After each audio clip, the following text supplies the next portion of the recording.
Okay. So besides Tisha B'Av being a day when we fast and go into mourning, obviously Tisha B'Av has a message, and probably has more than one message actually, right? But I'm going to go into like the message it has for the people living in the diaspora and the message it has for the people living in Israel, which probably is a little bit of a different message. Normally, we might have thought it's the same message, but I think it actually is different. Okay, so let's maybe begin with source one on top over there. So it's the very interesting Gemara here. The Gemara says the following thing: "B'shosh shemachnisen odom ledin." When man comes into judgment, that means after 120 years, he comes to Shamayim, to the heavens, and he's going to be judged, right? So Omrim Lo, they say to him, it's a very famous Gemara, Nasata v'natata be'emunah. They raise a question: did you actually deal in business honestly with people? All right, when you dealt in business, and that doesn't only mean people who have a business, it means someone who is, buying and or happens to go somewhere and buy something, or is selling something on his own, right? Selling something, a house sale, whatever it may be. Did you deal in the business world in an honest way? And then the next question is, kavati la Torah. Did you set aside time for studying Torah? Because if you don't set aside time for studying Torah, a lot of times you won't do it because you never get to it. Oh, I'm going to get to it. But if you set aside time, right? And I remember there was once a conservative rabbi, they wrote an article on the question of why did they put, were you honest in business before learning Torah? Torah should be the first thing, no? Right? So he said, it keeps the line moving really quick. That's what he said, right? It's a lot easier to learn Torah than be honest in business, right? Okay. I don't want to say it keeps the line moving quick to where, but it does, unfortunately, right? A saktiv period of a review, were you involved in having children? Okay. Which these are like central ideas to our world, to our Judaism, like, dealing in business honestly, learning Torah, reproducing so the world will continue on, the Jewish world will continue on. And then it says, Tzipita Yeshua. The next thing is, did you look forward to the word tzipita, right, means like to look forward, to look in the distance, right? Sofeh is a what? Anticipate. Did you anticipate? Okay, that's a fancy word already, right? What is it? Sofeh. Sofeh is a scout in modern Hebrew or even in biblical Hebrew. It's a scout, right? Did you anticipate? Did you look forward? A scout usually looks even very much in the distance, right? That's what you have a scout for, to make sure that when the enemy comes, that he sees the enemy from distance so you can prepare, right? So it's interesting. This is one of the things. Did you look forward or do you anticipate the Yeshua, the what we call it, what? The redemption, but Yeshua doesn't mean redemption. Salvation is good, right? It does mean redemption, of course. I don't want to start with my wife, but salvation, right? To look forward for the salvation, which salvation has a certain connotation that redemption doesn't exactly have. And why is that? Like, it seems like it's a central theme in Judaism, just like all these other themes, right? And it doesn't exactly fit in, right, into this, right? But yet, it seems that the Chazal felt that, yeah, this is part, just like all these other things are part of our world. This is also part of our worldview, is to look forward, right? To anticipate that redemption or that salvation?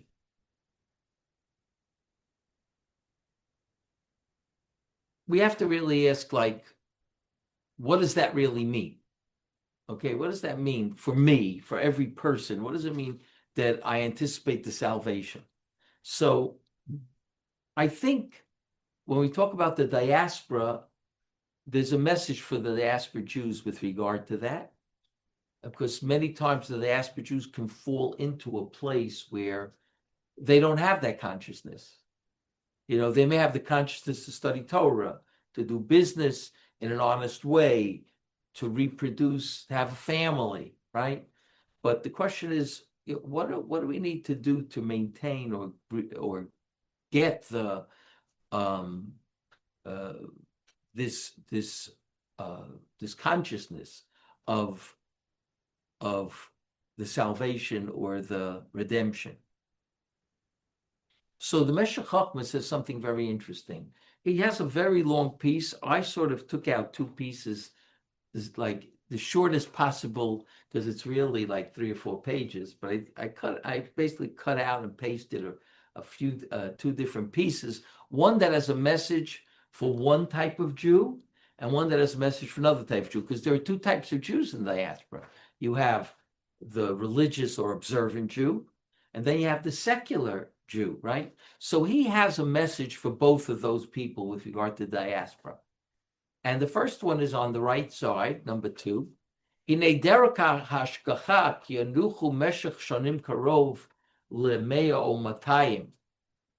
way of God is that the Jewish people will be comfortable in a place for 100 to 200 years.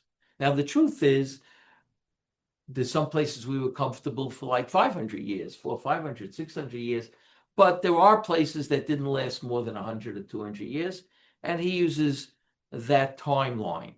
He says, the Jews will rest in this place, and then there'll be a stormy wind that gets up, that is awakened via Fots Hamon Galov, and it will spread its waves, right? V'kala, Yivaleh, Yaharos, Yishtof, Lo Yachmol. And that storm will destroy, Yivaleh means to rip apart, Yishtof, to drown, Yaharos means to destroy, without mercy.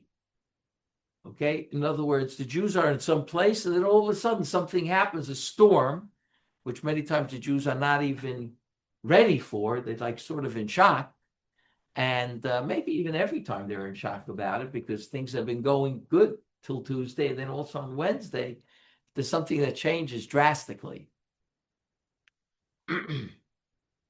Ad ki nivzarim bedudim, they are spread apart, alone, Yerutzu Yivrachu Lamakom Rachok, and they run and escape to a foreign place, a faraway place, V'sham Yit Achadu, and then at that place they get together. Yiu Lagoy, they'll become a nation again, because at a certain point when the Jews are running, they're not really a nation in the true understanding of a nation. They're individuals running to places, and then when they all meet up, and little by little they grow back into a nation. Yugdal Toratam, their Torah will increase, will become great. Chachmatam yasu chayil, and their wisdom will be successful. And this is something that happens in most diasporas, right? When Jews are running from one place to the other, let's say from Western Europe to Eastern Europe, right? Western Europe became too difficult for the Jews to be in. Spain, Germany, in the Middle Ages I'm talking about, England throughout the Jews in the Middle Ages, right? So they all got together one by one at first in Eastern Europe, Poland, in what was then Lithuania, it was called Lithuania, Russia, right?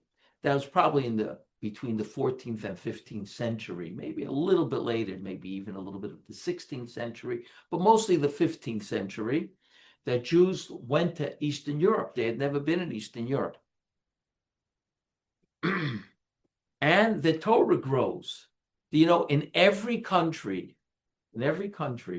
when Jewish people gather together, the first years, okay, they don't have their own rabbis. They import rabbis. Like in Eastern Europe, right? All the rabbis, the Ramah in Krakow, the Maharal in Prague, they all came from Western Europe. Their parents were Western European. They may have been born already in Eastern Europe, but most of them were not. They came as little kids to Eastern Europe. Why? Because there was no yeshivot in Eastern Europe at that time in the 1400s, right? There was Bukosha. You had a shul, a synagogue that was started, right? The Ramah was the first rabbi of Krakow. I don't think there was a rabbi there before him, right?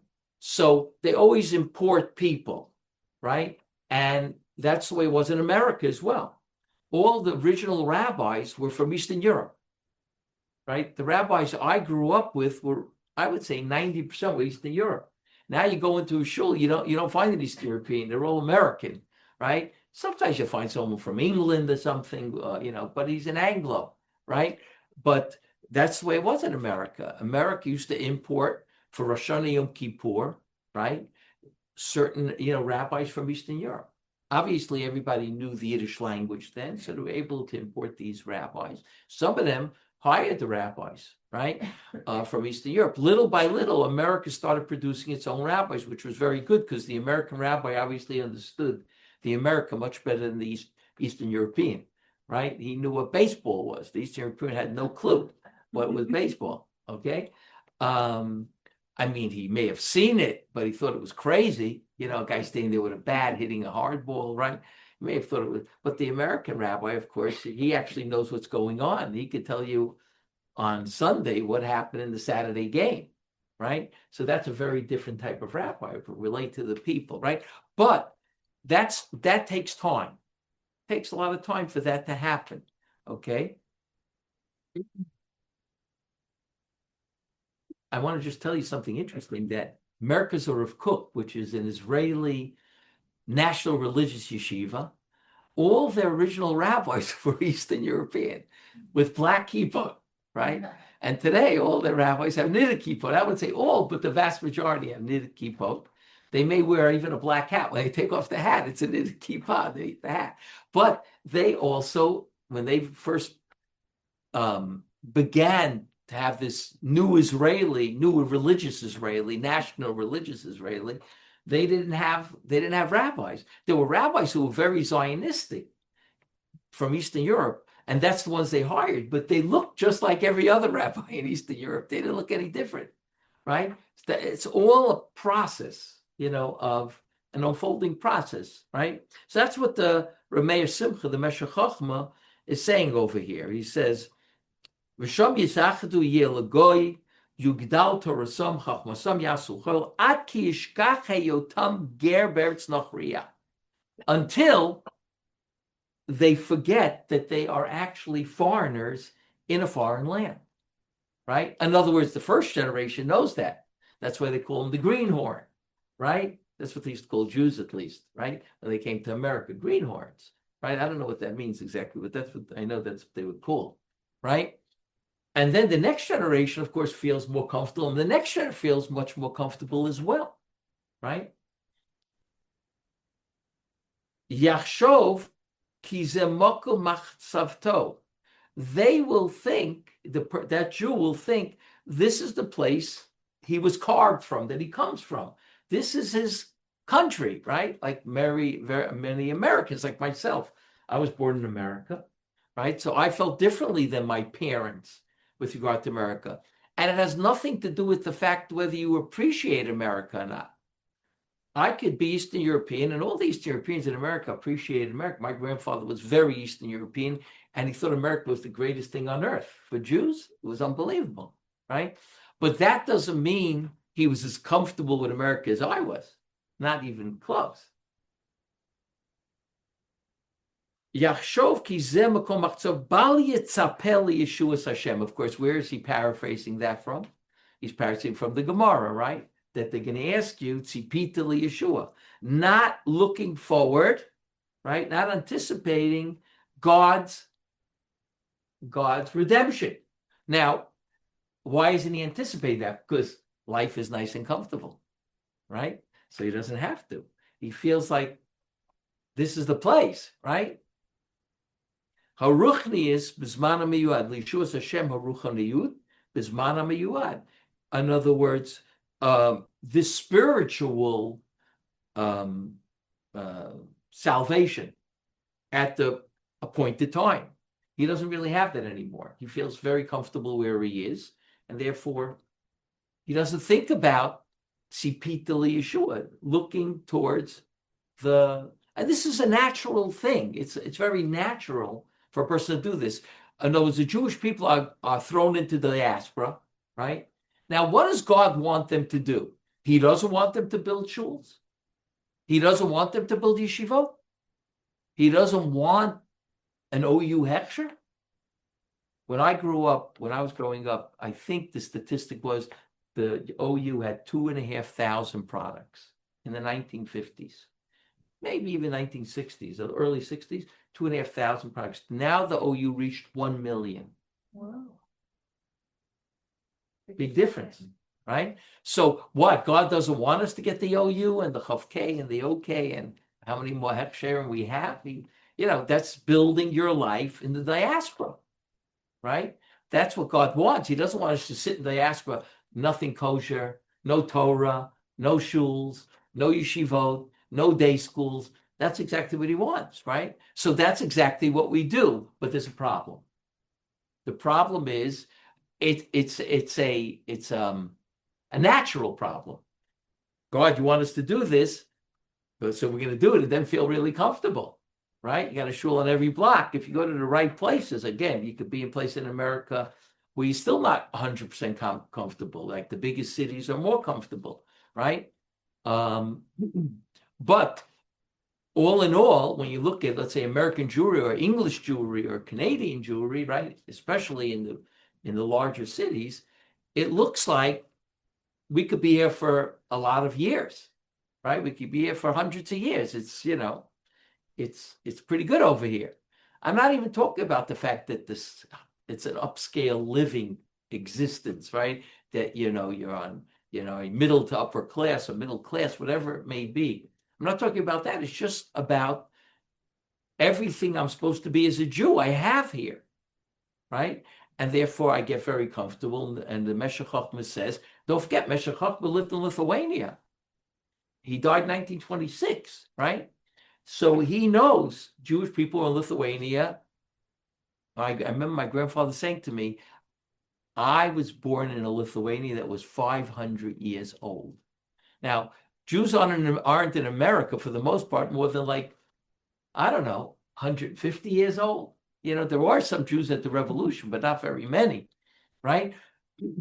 The Jews have been in America, seriously, probably about 100 years, right? So that was 500 years. So you could get pretty comfortable in a place, even though they weren't wealthy. Most of the Jews were poor in Lithuania, Poland, Russia. There wasn't like this middle class. There was the poor class and the wealthy, right? And yet you can get very comfortable. A lot of yeshivas, right?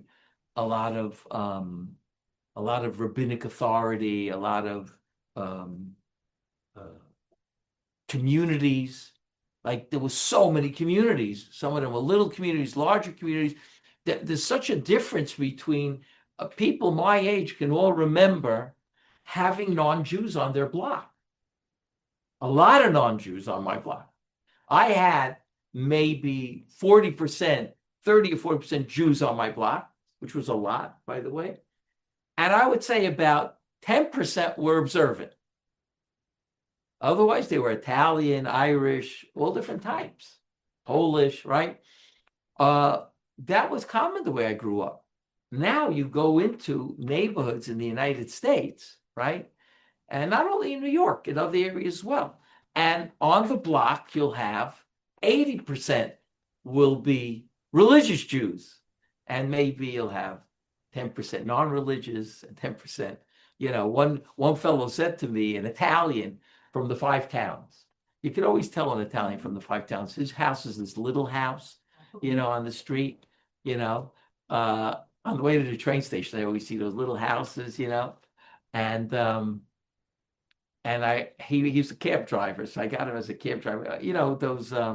Those cabs you call, what do you call them in Cedarhurst, the Woodmere, what? But then you don't need, that was before Uber, but what?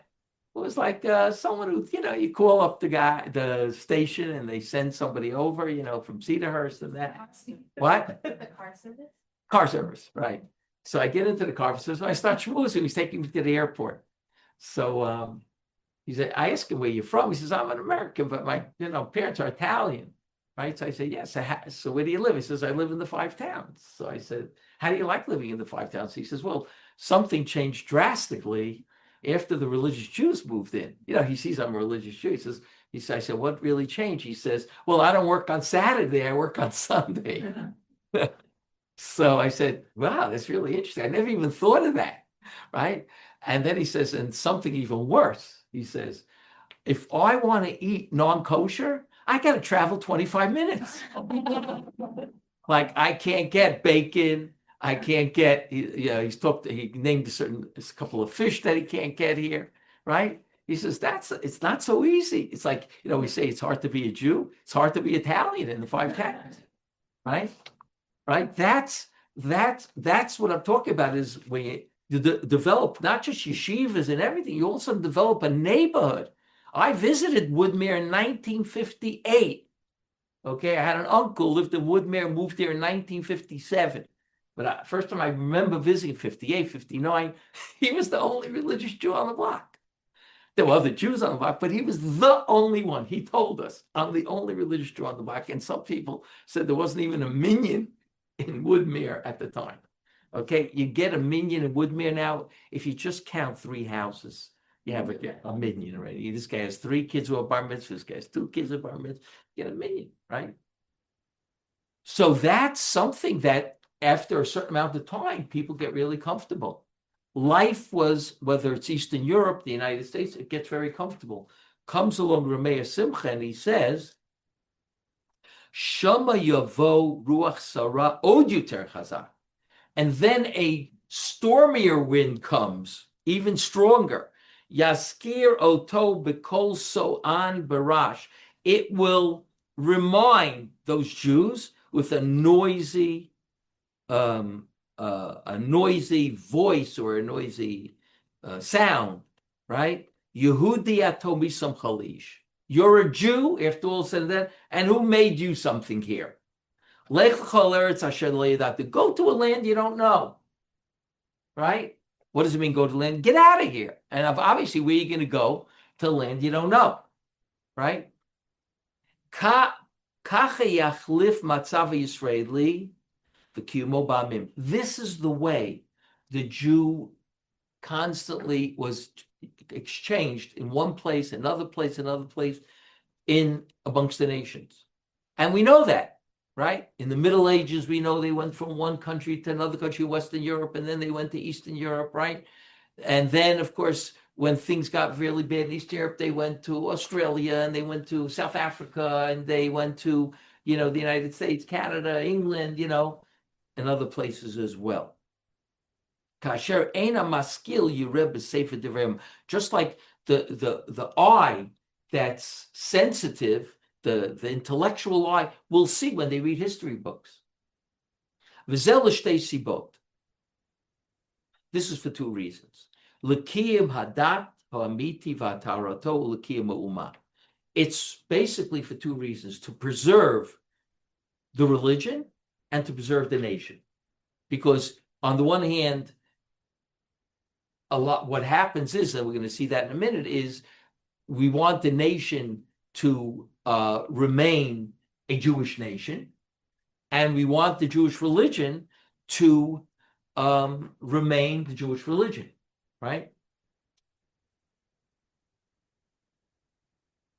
Ki kasher yanuach Yisrael ba'amim yafriach v'yigdal tarasovu pilpalo. When the Jews rest in a nation, in nations, their Torah will become great, and will sprout. It will grow. Ubanav yasuchayil, and they'll be very successful. Its children will be very successful. Is gadu neged avoseim, and they'll actually, yitgadru means they will actually make fences that their fathers didn't make. Ki kacha chafetza adam ha'sha'achron yichadesh Yosef ometz masha hayanel midor hayashan. And actually in Torah, as Torah grows and gets greater, you get more chumras, right? When I grew up in America, right, if you were really frum, you ate something with a hechsher. If you were Orthodox but not so frum, if it had vegetable shortening, you ate it. It said vegetable shortening, that means it was kosher, right? And then, of course, today, no one would eat something just because it said vegetable shortening. It have to have a hechsher on it, right?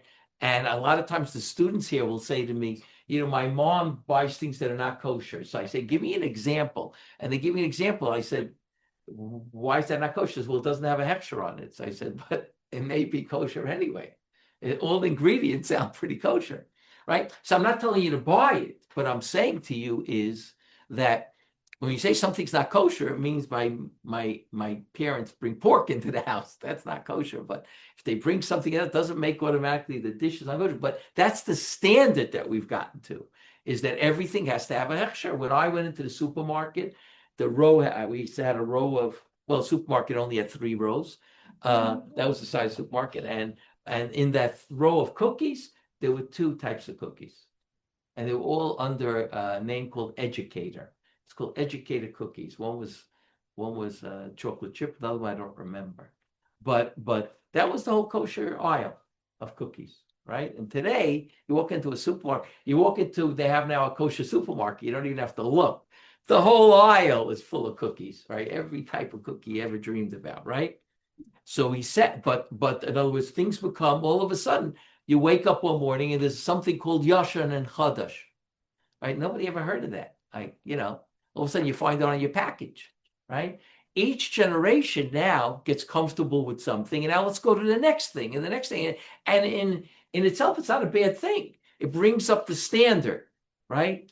That's what Rabbi says is the tendency of the Jewish people, is the religious people have a tendency, okay, let's get more learning done and more Torah. I don't even want to talk about the vast amount of books that didn't exist in my day. Like today, besides the fact that you have tons of people, you just have to type your book up and then you just give it to the publisher. You couldn't do that in my day, right? The whole book is in your computer before you even give it to the publisher. They got programs that you could create a book, right? And then so many things were translated into English. A book is published, and like a year later, if it's a popular book, it goes right into English, right? The amount of English books that I went into a Shurin store when I was growing up, there were probably about 10 books in the store that were translated into English, right?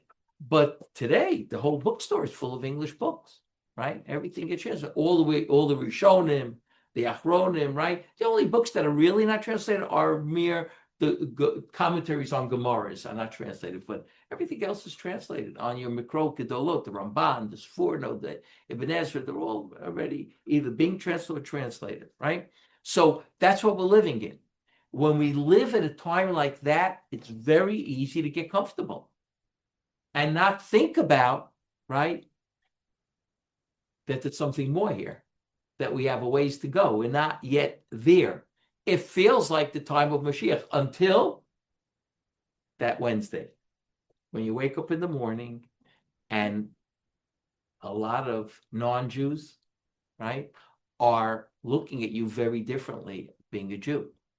And the people who suffer the most actually who look like Jews. They wear their yarmulkes, they wear their modest clothing, they have their neighborhoods where they live, right? Those Jews will suffer tremendously because that they look like the Jews, and all of a sudden Rabbi Simcha says, the storm comes, right? And that's what Tisha B'Av is here to remind us of. Tisha B'Av is here to remind us of, you know what? If you get too comfortable, right? And you don't still maintain that idea, we're not there yet, right?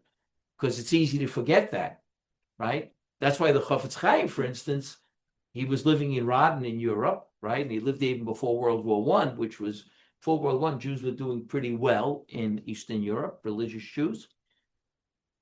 He had a suit, a new suit that he kept in his closet for Mashiach. That was his way of remembering Tzipita Yeshua, right? When he comes up to the next world, they'll ask him, did you look forward for the redemption? He says, what are you talking about? God, you don't remember I had a suit in my closet that was waiting. You never sent it. So I don't know what happened to the suit, but I had a suit in the closet, right?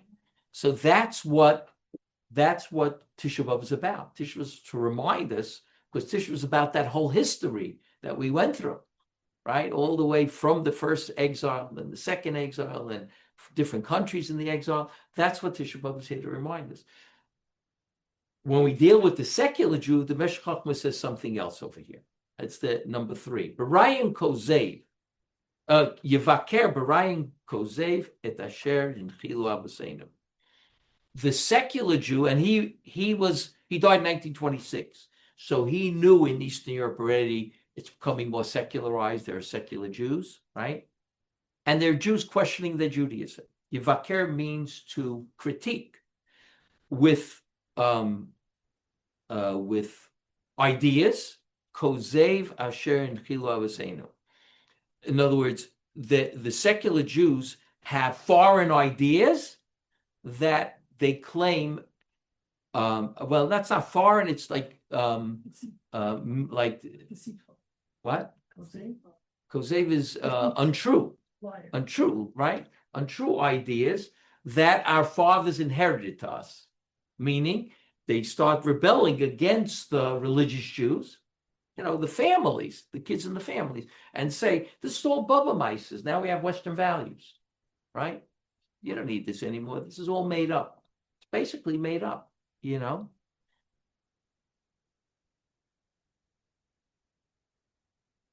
And Yisha'er chadashot b'shchoach ma hayelu mato bisnaddu b'yamatlot. And they will imagine new things. They'll bring up new things, right? And forget what this nation was when it was wandering in the troubled seas. In other words, things get very comfortable. The best example is the United States for this one, right? Things became very comfortable. People became secular. People went right into that melting pot, right? And they started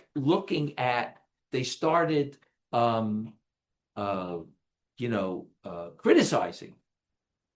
Judaism is nothing to offer, really. They started criticizing. The secular world assimilated into the rest of the world of, the Western world. And they said, this stuff that you have is old-fashioned. It doesn't really mean anything. Not really true.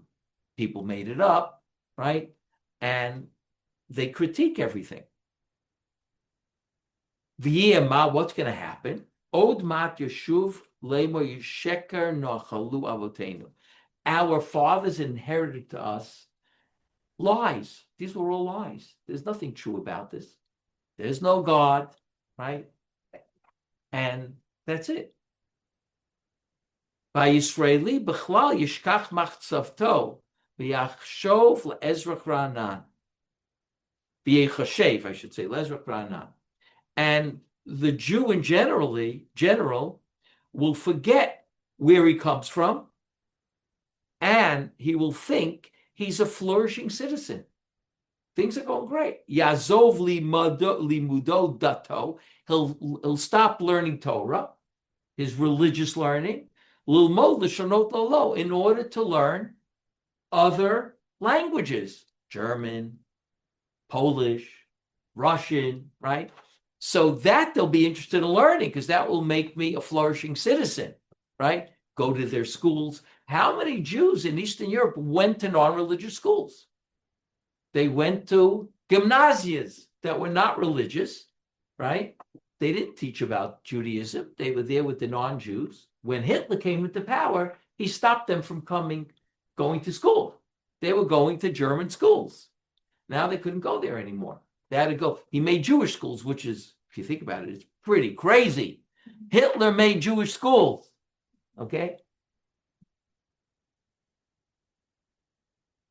Lilmod Lashonos Lalo Yalif made Kalkalto. They learned from the negatives. Velo Yalif Mitakanta. They learned from the negatives, but not from the positives. Yachshov, and this is very important. Yachshov ki Berlin hi Yerushalayim. They begin to think that Berlin is Jerusalem.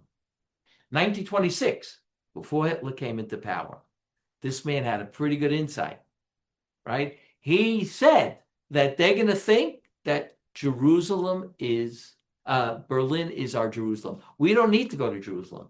Berlin is Jerusalem in 1926.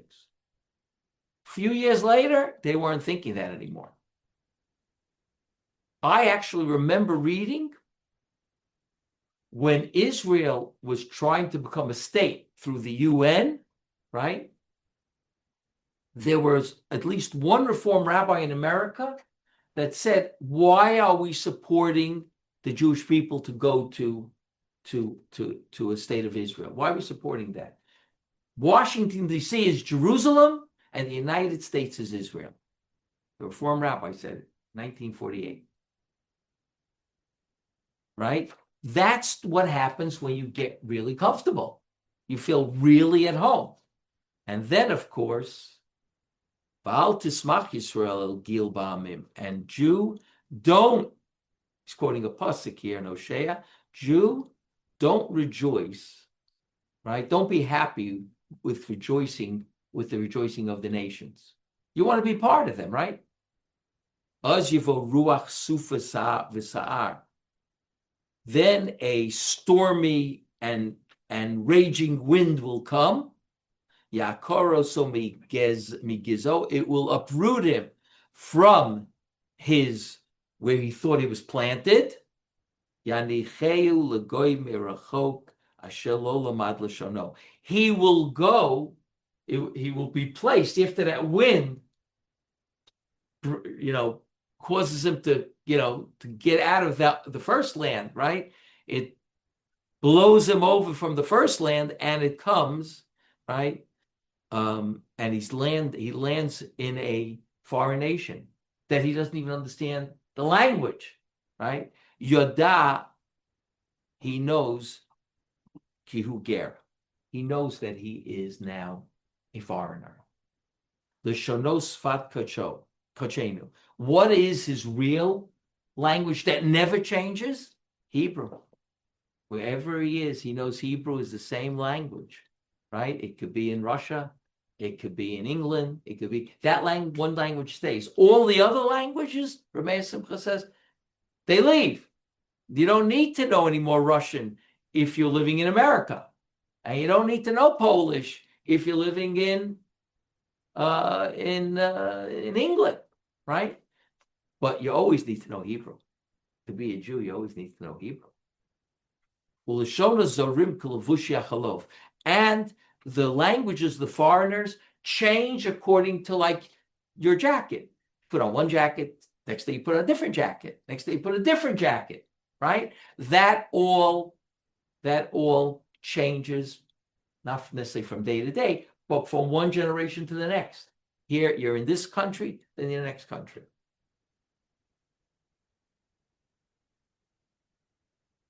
And all of a sudden, the comfort is not from the nation anymore, from the nation where you live. It's not that you're comfortable because of the nation you live in. His comfort comes from the Chumei Nevi Hashem. His comfort comes from the prophets of God. Asher nibu al geza yishai bachrit hayamim. That prophesies about Mashiach. The coming of Mashiach through the Geza Yishai means the offspring of Yishai, David's father, in the end of days, right? In other words, that's what people are reminded of. the secular Jew in Germany, right, didn't realize he was a Jew until the German told him he was already, in many cases, intermarried with a non-Jew, right? He didn't really realize that, right? So many Jews became much more observant because of Hitler, which is ironic and sad. But Hitler made Jews observant, right? They began to observe their Judaism, right? That's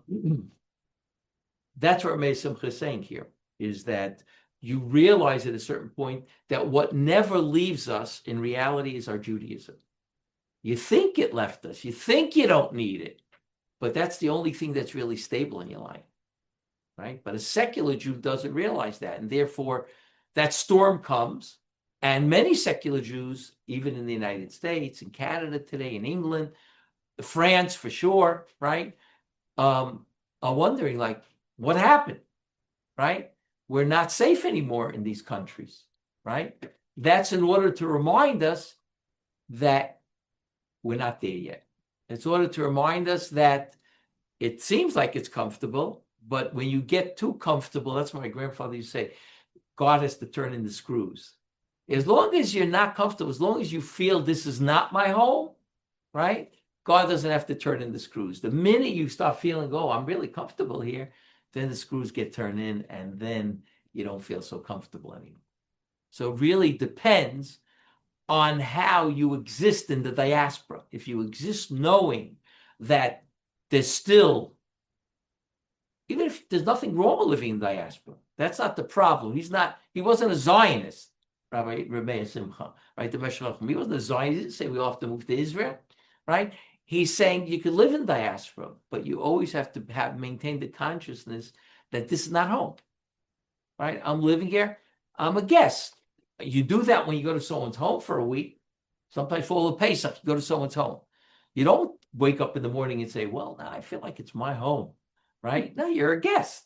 So this is after 100 years, 200 years, 500 years. When the minute you forget you're a guest, God has to remind you that you're a guest. And that usually has to remind you that right now you're not such a wanted guest, right? That is what Tisha B'Av is for these two groups. It's a reminder that we have a ways to go.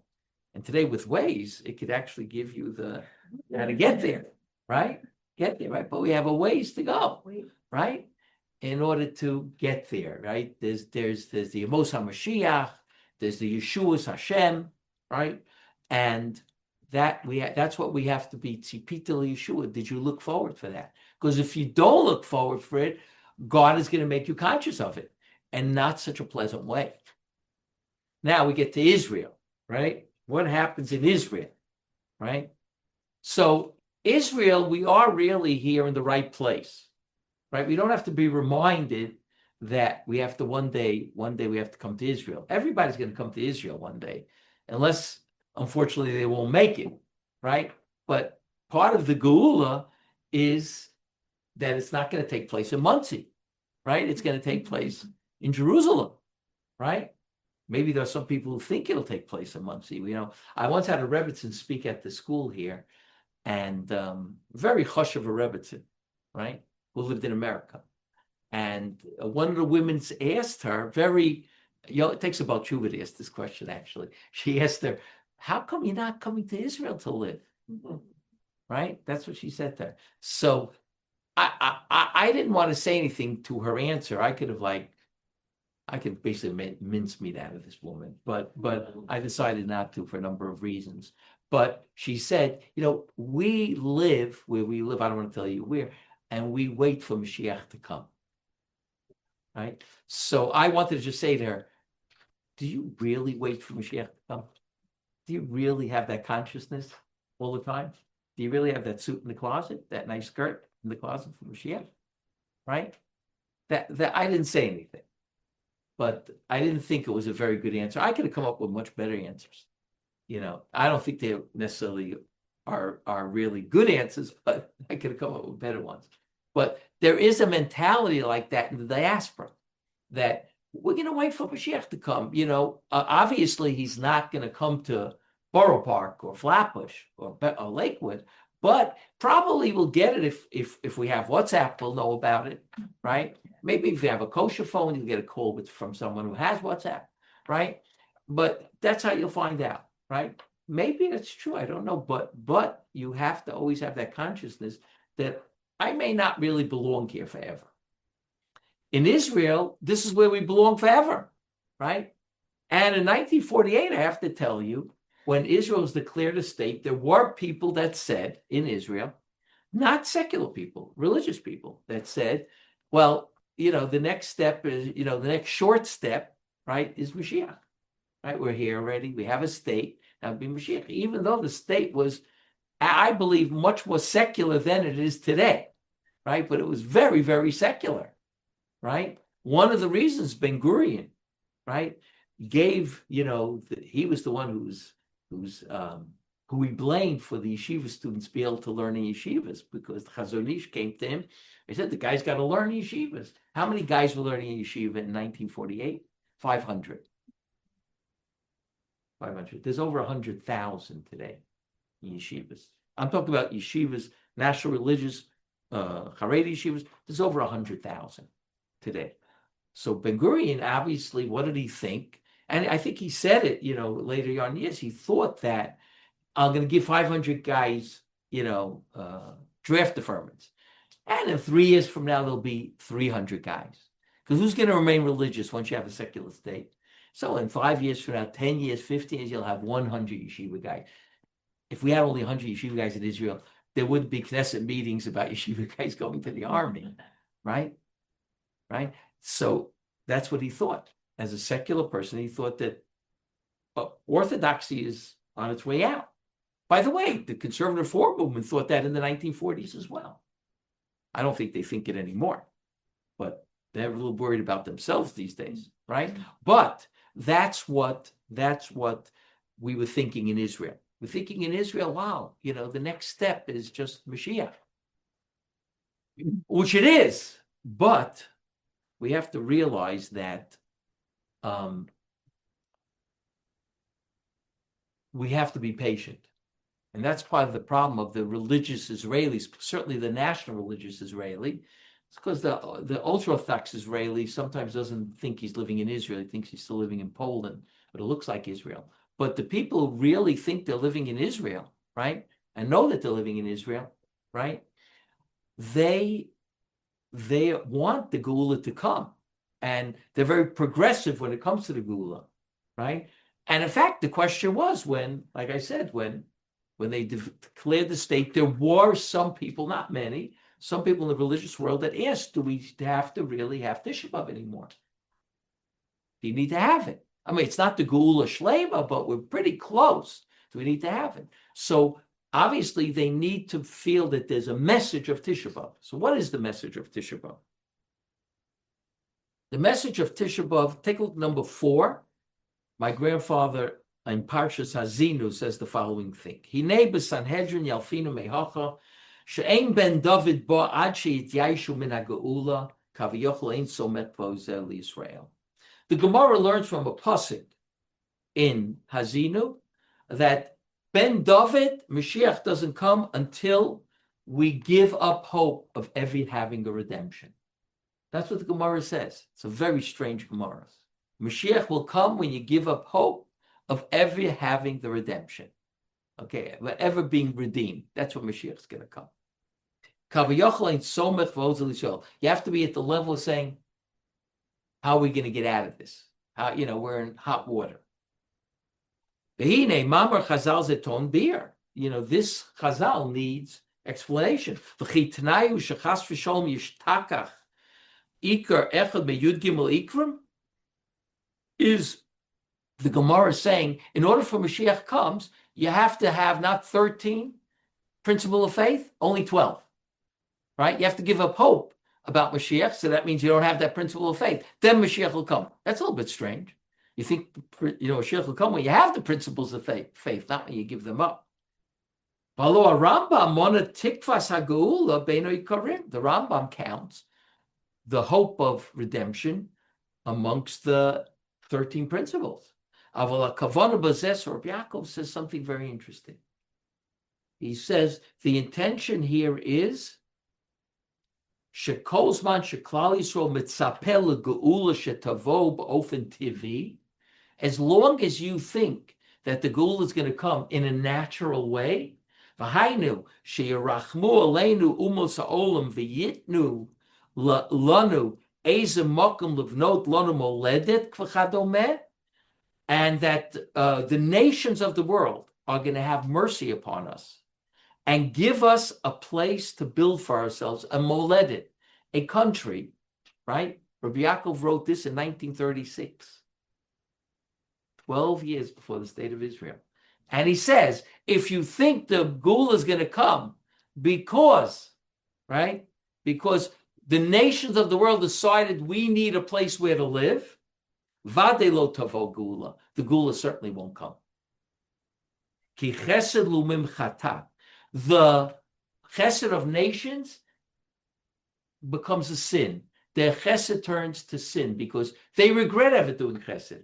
As we know, the Reb Soloveitchik always used to say, the UN made the state of Israel, and then it regretted it. Truman, right? Truman voted in the First Nation to recognize Israel. And then he told Ben-Gurion not to declare a state. Right? You know that famous conversation, right? He said to Ben-Gurion, if you declare a state, the chances for you to survive, only way you can survive is through a miracle. And Ben-Gurion said, oh, if that's the way you can survive, Jews are used to miracles, no problem, right? He wasn't even observant, right? But I have a feeling that he did think the state was miraculous. It's hard to deny it, right? And what did America do? They said, if you declare the state, don't count on arms. There was an arms embargo from the United States. Not even talk about England, but the United States, right? So Rabbi Yaakov is saying over here, that's exactly what you need for Mashiach to come. As long as you can rely upon those nations and they can say, we made you the state of Israel, we gave you the state. Not God gave you Eretz Yisrael, the state of Israel, but we gave it, right? We're hated amongst all the nations.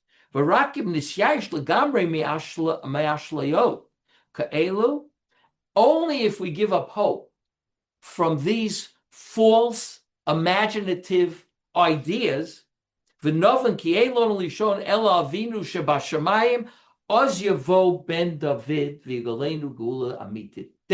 David will come. Once we give up all our fantasies about, the Geula is coming because the nations are all behind us, because at the end of the day, Rabbi Yaakov says, the nations at one point will just turn on you. 1936. Took a long time. But today, people want to win in the election in Israel by saying, you see what Bibi Netanyahu did? All the nation turned on us because of him. The American people, the Senate, the Congress, they're all turned us because of Bibi Netanyahu. And I'm sitting there watching, wow, this is exactly what Rabbi Yaakov wanted. This is great, right? It's scary, of course. Scary when everybody turns on you. England and France, and and then they have in the Hague, they have they threatened Bibi Netanyahu that he can't, the New York City mayor, that he can't come to Maryland. They'll arrest him, right? Person in a position of New York City mayor, one of the biggest cities, right?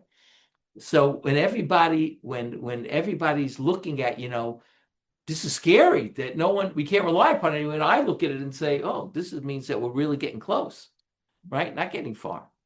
So the message for Israelis of Tisha B'Av is that, you know what? It's going to take time for the Geula to come, but take a look at the signs.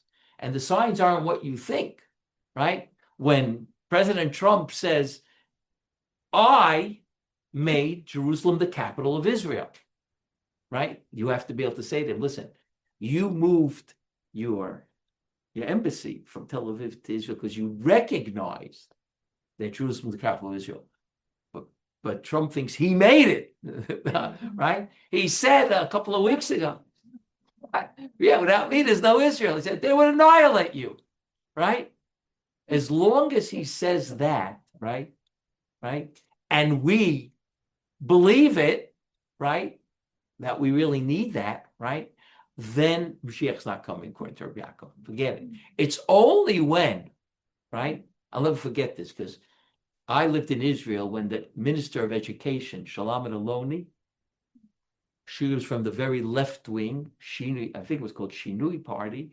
As soon as she became prime minister, education minister, she outlawed teaching Sefer Yoshua in schools. She wanted to remove from the Tanakh. Yeah, she said we asked to remove it from Tanakh because it's about colonization, it's about kibush, right? So she wanted to remove it, and of course she had to resign eventually. But she was true to herself. So I remember Rabbi Yaakov saying to me, things have to get so bad in Israel that Yossi Sarid and Shalom and Aloni, they'll also say we need Mashiach. All of Israelis are going to say that. We're on such bad shape. No one is with us anymore, right? That's when Mashiach is going to come. When you can't say we can rely upon this one. If we just act nice, we'll rely upon this one. That's what they're building the election on now, is that, if you vote for me, people will like us in America again. Right? That's the recipe not to bring Mashiach. So that's what, I'll take a question in a minute. That's really what we have to be looking forward to here in Israel. Tisha B'Av tells us in Israel is we're not yet there. We're in Israel, but we have a ways to go.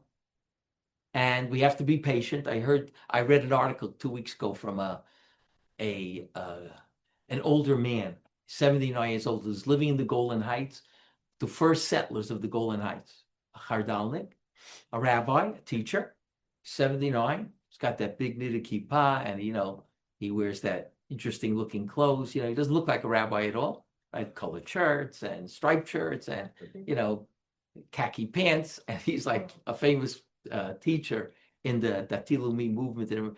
And they asked him, what do you think about your movement and Mashiach? He says, my movement has to be a lot more patient. That's what he said, right? You have to do things in order for Mashiach to come, but you can't try to bring Mashiach too quickly. It's not going to work.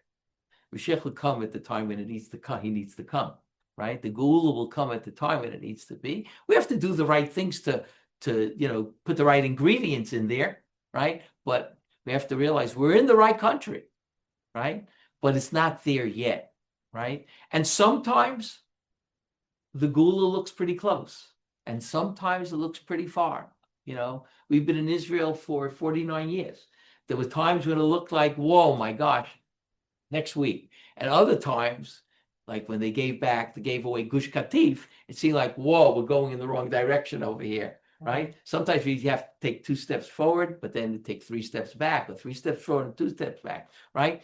We can't be too smart when it comes to the Geula, right? That's what Tisha B'Av is saying to us as far as the people of Israel is concerned. It may feel much more like the Geula in the sense that you're living in the country, and you probably would be living in the same house when Mashiach comes that you're living in now, right? But the state will be very different because, first of all, it'll be a religious state. Secondly, it'll be a state of real peace, right? In Israel, the years that you have peace are much less than the years you have war. We're constantly at war with different nations. All of a sudden we get peace from one side, we get war from another side, right? A lot of people thought that, once they made peace with Jordan and Egypt, okay, it's just like another step to making peace, maybe with Syria, and then we got Mashiach coming. Now we find out there's so many other countries that we need to make peace with, right? Or we need to get rid of, probably better, right? That in order that we're not there yet. We're still being threatened from all sides, from all different nations, right, around us, and we're not there yet. And that's what Tisha B'Av is reminding us over here, is that we sit today and we sit and think in Eretz Yisrael that we have a ways to go and we have a lot of things to fix before Mashiach comes. Thank you very much.